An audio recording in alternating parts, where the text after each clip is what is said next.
చెప్పమ్మా. ఎలా ఉంది గవర్నమెంట్ గతంలో జగన్ గారు ఉన్నప్పుడు ఎలా ఉంది అంటారు, ఇప్పుడు ఎలా ఉంది? ఇప్పుడు అసలు ఏం బాగలేదు. ఆ, అంతా మూలే అయిపోతుంది. ఆ, ఇప్పుడు అసలు కనీసంగా చిన్నపిల్లలు పెద్దోళ్ళు కూడా మరి ఈపులతో పోడైపోయి చచ్చిపోతారు. ఆ. ఇప్పుడు ఏం ఇబ్బందులు ఇంకా అంతా ఇబ్బందులే. ఇబ్బందులు అన్ని ఇబ్బందులే, ఆడుగడుకు ఇబ్బందులే. ఆ, బాబు అంతాడు అన్నీ బాగానే ఉండేవి. ఆ. అన్నీ బాగానే ఏ ఉండేవి. బాబు? జగన్ బాబు ఆ. మరేంటి జగన్ రౌడీ గోండా అంటున్నాడు చంద్రబాబు. కొట్టిదే ఇవన్నీ కలాపంలో ఇవన్నీ ఆడు సృష్టించిన సిస్టం అది. ఆడ వ్యాపారం బాగుండాలని, ఆడు బాగుండాలి, ఆడ పిల్లలు బాగుండాలి, ఆడ జాతి బాగుండాలని ఎవరు? చంద్రబాబు నాయుడు. మరి జగన్ రౌడీ గోండా. లేదు ఒట్టిదే, ఇదల్లా ఒట్టిదే, వాళ్ళందరూ కలాపన.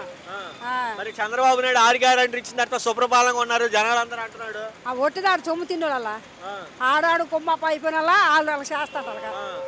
ఇప్పుడు మరేంటి పవన్ కళ్యాణ్ అంటున్నాడు ఈసారి 11 కాదు 1 కూడా రాని జగన్ అంటున్నాడు. రానే ఆడు ఆడు ఆడు ఇక్కడ సినిమాలో బొమ్మ అనుకుంటాడు పెట్టి ఏమైనా ఆడికి ఈడికి సాంప్రదాయంగా ఉన్న మనుషులు కొన్నాను. జిల్లాకి తిరిగిన వాళ్ళకి తేడా లేదా? రోడ్డు మీద తిరుగున్నాడు ఈడు షూటింగ్లకి.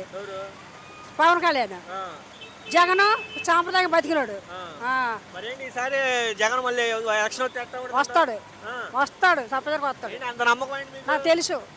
జనం అందరూ ఊసిలోలే బయటికి చెప్పకుంటున్నారు కానీ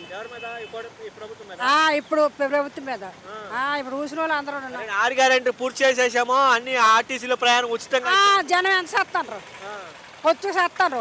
ఇప్పుడు బలం ఉన్న వాళ్ళు ఎక్కుతారు, నాలుగు బలం చేస్తాను. మరి అంతే తోసేస్తాను. ఏది ఇప్పుడు 500 రూపాయలు పెట్టుకొని వెళ్తాను ఛార్జీకి పాలకొండ బస్సుకి.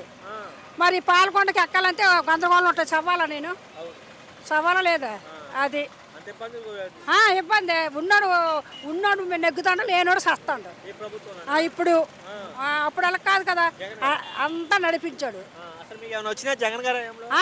చెయ్యత వచ్చింది, మా ఆయనకి పెన్షన్ వచ్చింది. పర్వాలేదు. ఇప్పుడేం లేదు, ఇప్పుడేం లేదు. ఎవడో చూడలేదు, ఏటీ లేదు. ఒట్టిదో వాగ్దానం చేశాడు. ఇది రావడానికి గందరగోళం చేయడానికి వాగ్దానం చేశాడు అంతే. ఇంకా అంత తప్పించి ఇంకేం లేదు.